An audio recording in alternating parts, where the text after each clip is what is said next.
ಶಿವಮೊಗ್ಗದ ಜಿಲ್ಲಾಧಿಕಾರಿ ಕಚೇರಿ ಎದುರಿಗೆ ಪ್ರಜ್ವಲ್ ರೇವಣ್ಣ ಪೆನ್ಡ್ರೈವ್ ಪ್ರಕರಣದ ವಿಚಾರವಾಗಿ ಜಿಲ್ಲಾ ಜೆಡಿಎಸ್ ವತಿಯಿಂದ ಪ್ರತಿಭಟನೆ ನಡೆಸಲಾಯಿತು. ಪ್ರತಿಭಟನಾಕಾರರು ಸರ್ಕಾರದ ವಿರುದ್ಧ ಘೋಷಣೆ ಕೂಗಿ ಪ್ರಕರಣವನ್ನ ಸಿಬಿಐಗೆ ವಹಿಸುವಂತೆ ಆಗ್ರಹಿಸಿದರು.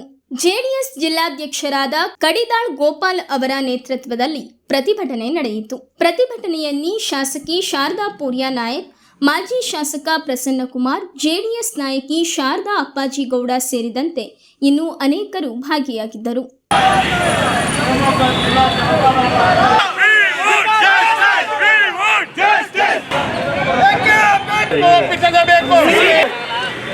ಇವತ್ತಿನ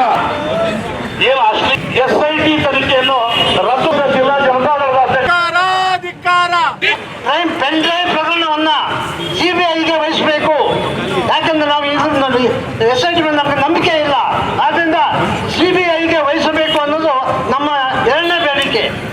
ಮತ್ತೆ ಪೆನ್ ಡ್ರೈವ್ ಅಧಿಕಾರ ರಸ್ತೆಯಲ್ಲಿ ಸಾವಿರಾರು ಪೆನ್ ಡ್ರೈವ್ಗಳನ್ನು ಹಾಕಿ ಜನಸಾಮಾನ್ಯರ ಮನಸ್ಸನ್ನ ಕೆಣಕಿದಂತ ಮಂತ್ರಿಗಳಾದ DK ಶಿವಕುಮಾರ್ ಅವರನ್ನು ಸಚಿವ ಸಂಪುಟದಿಂದ ವಜಾ ಮಾಡಬೇಕು ಅನ್ನೋದು ನಮ್ಮ ಮತ್ತೊಂದು ಬೇಡಿಕೆ. ಶಿವಮೊಗ್ಗ ಜಿಲ್ಲಾಧಿಕಾರಿ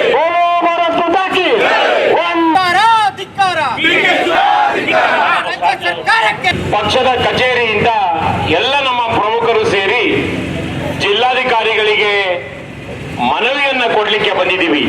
ಏನಪ್ಪಾ ಅಂತಂದ್ರೆ, ಏನು ಸರ್ಕಾರದ ವತಿಯಿಂದ SIT ನೇಮಕ ಮಾಡಿದ್ರು, ಏನು ಪೆನ್ ಡ್ರೈವ್ ಕೇಸ್ನ ನಾವು ಹಿಡಿದು ಬಿಡ್ತೀವಿ, ನ್ಯಾಯಯುತವಾಗಿ ತನಿಖೆಯನ್ನ ಮಾಡ್ತೇವೆ ಅಂತೇಳಿ SITಯನ್ನ ಪ್ರಾರಂಭ ಮಾಡಿಸಿದ್ರು.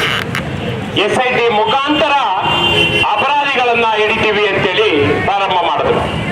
ನಾವೆಲ್ಲರೂ ಕೂಡ ನಮ್ಮ ಪಕ್ಷದ ನಾಯಕರಾದಿಯಾಗಿ ನಾವೆಲ್ಲರೂ SITಯ ತನಿಖೆಗೆ ಸ್ವಾಗತವನ್ನ ಕೋರಿದ್ವಿ ಪ್ರಾರಂಭದಲ್ಲಿ. ಆದರೆ ತನಿಖೆ ಹಾದು ಹೋಗ್ತಾ ನೋಡಿದ್ರೆ ರಾಜಕೀಯದ ವಾಸನೆ ಬರ್ತಾ ಇದೆ.